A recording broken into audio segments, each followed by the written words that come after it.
جو شہید ہیں ان کی روحوں کو جسموں جیسی طاقت عطا فرما دیتا ہے. ان کی روحوں کو جسموں جیسی طاقت عطا کر دیتا ہے.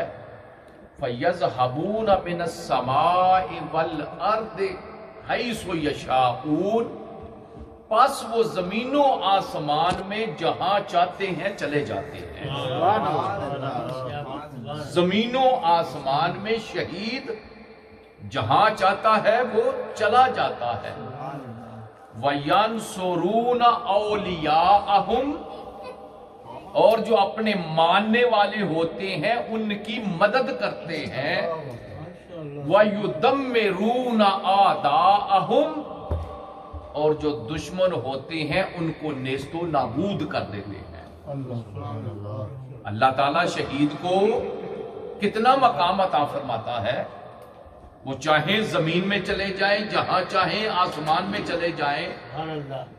اور پھر فرمایا یہی نہیں، ماننے والوں کی مدد بھی کرتے ہیں، جو نہ ماننے والے ہوں ان کو ختم بھی کرتے ہیں.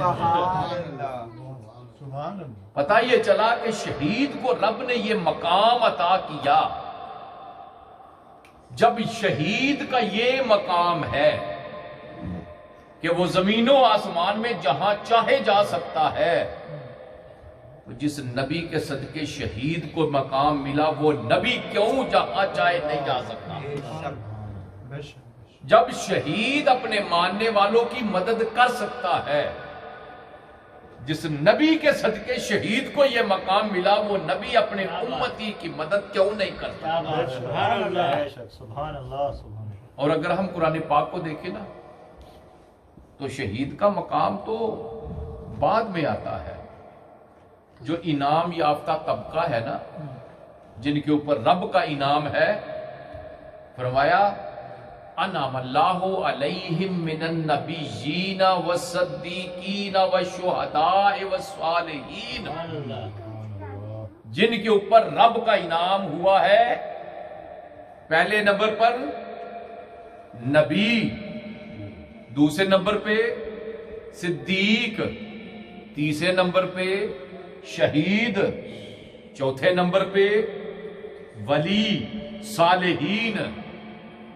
تو شہید کا مقام تیسرے نمبر پہ. انعم اللہ من النبیین والصدیقین والشہداء، تیسرے نمبر کے اوپر شہید کا مقام. اور شہید کے بارے میں کہا کہ وہ زندہ ہے.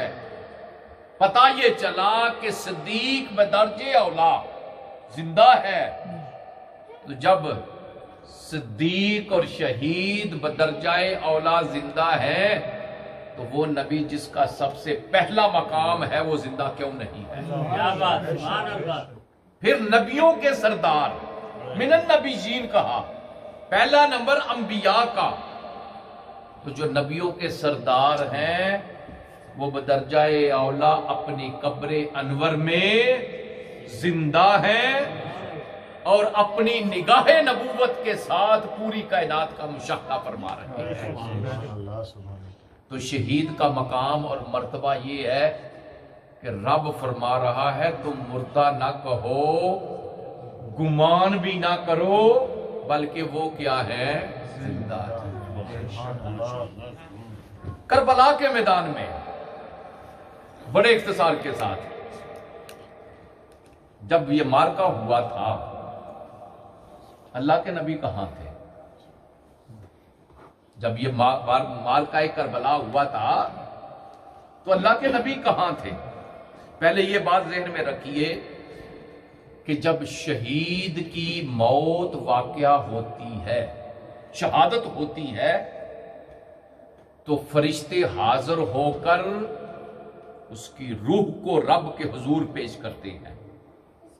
اس لیے ہم کہتے ہیں کہ جو شہید ہوتا ہے وہ مشہود بالملائکہ ہوتا ہے، یعنی کہ اس کی شہادت کی گواہی فرشتے دیتے ہیں اور اس کی روح کو رب کے حضور پیش کرتے ہیں.